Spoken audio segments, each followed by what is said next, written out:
we're going to talk about designing for dialogue. The triangle that we normally look at, and this happens with wealthy businessmen, small domestic dwellers, public entities that are going to build roads and railways or do oil infrastructure, do refineries. Everyone is looking at this triangle. So you have the quality, the cost on this side, and the time on this side. And those are the considerations that cut across any infrastructure that you're building. Imagine I am a 9-year-old. What is a dispute board?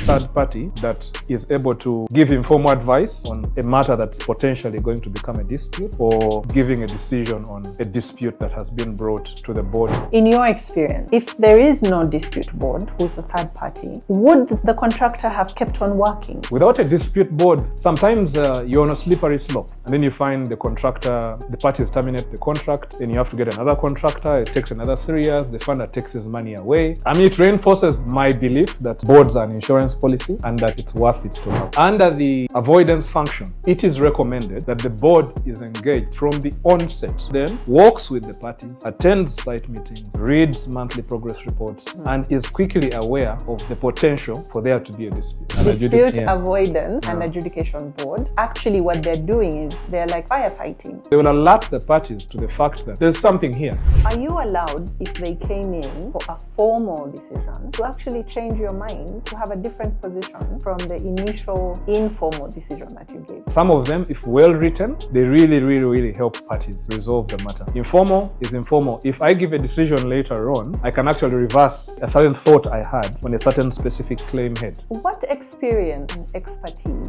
do members of a dispute board typically have? You need to have field experience. I call it the experience of and in the school of hard knocks. Then you need to have a law degree. What this legal qualification does for you, it grounds you in matters of contract, the law of obligations. You then learn how to write decisions, arbitrations. You learn construction law principles. Yeah. What else would someone consider when they are deciding on what this board should be able to do? Due diligence is very important of the people that you are considering to constitute the board. A dispute board required by law? They're a creature of the contract. What that means is that employers and contractors, and the people who give employers and contractors advice, package contracts the way the employers and the contractors want. Some contracts do not have the dispute board mechanism. Some contracts have the dispute board mechanism. Those that don't enjoy the benefits. Those that have this board enjoy the benefits. If it's not a requirement by law, why should I have one? On construction contracts have colossal sums of money involved. So I consider them an insurance policy. It's a very good thing to have, even if a dispute doesn't occur.